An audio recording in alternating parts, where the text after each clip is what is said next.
reflect a little bit on both the risk and the value of humility for politicians. We seem to have a couple of processes in the United States regarding politicians and humility that are particularly challenging. For one, we seem to have this idea that politicians should not change their mind.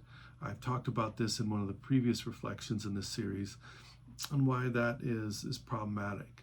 But we also have this tendency to idealize politicians, to want them to be our savior, and particularly with presidential candidates. This is both naive and dangerous.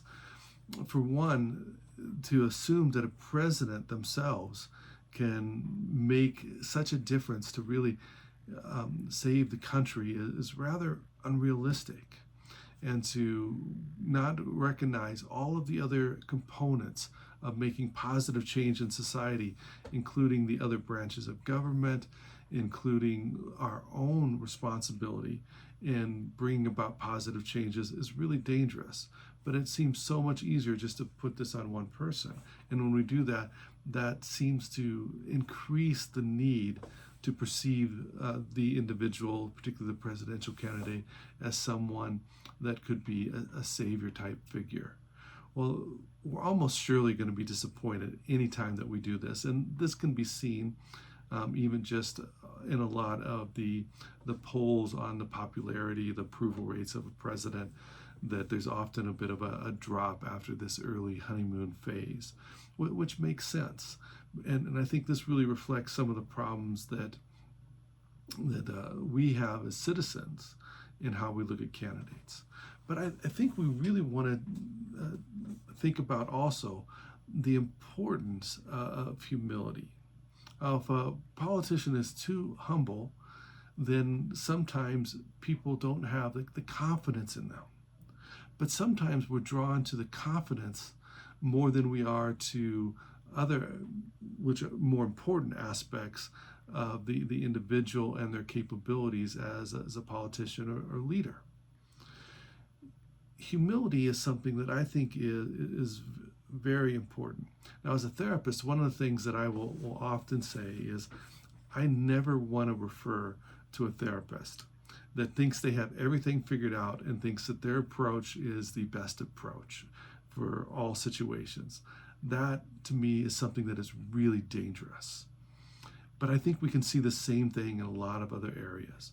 When someone is overly confident and believes that they don't make any mistakes, this is something that is incredibly dangerous.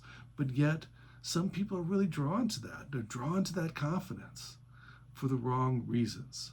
When someone is overly confident, they tend to, one, be much more critical and demeaning of other people, to look down on other people, to not consider other perspectives. And this is dangerous.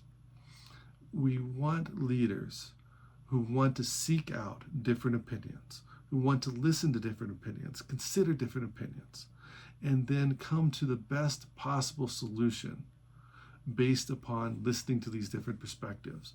If they're too confident that they've got the right answers to everything, then they're not going to listen very well, and they're probably not going to make very good decisions, and they're almost certainly not going to treat other people very well at times.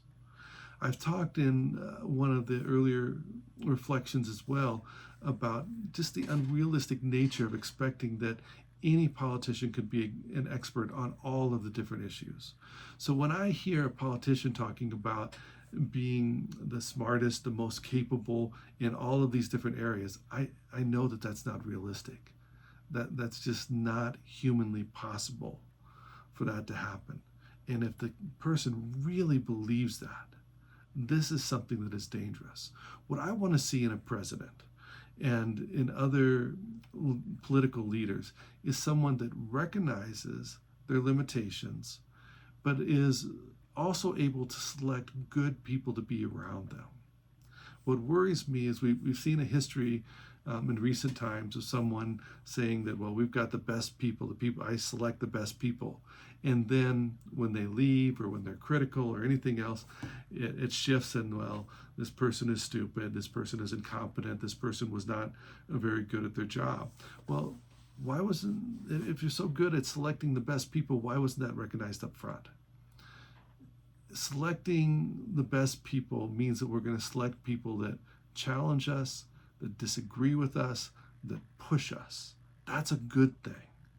Yeah, when a leader just wants people that agree with them, that is something that is really dangerous, because again, there's this assumption there that they've got all the answers, that they're always going to be the smartest person in the room on every topic.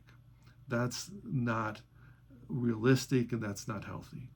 So I think what we really want to look for in our politicians is someone that can be confident, that can be confident of the people that they select to put around them, but also open to recognizing mistakes that they may make in their own choices and the choices of the people they put around them, and someone that's really able to listen and learn and grow.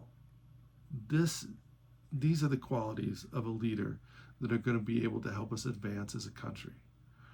And leaders that lack that humility are the type of leaders that almost certainly are going to bring detrimental impacts on our future.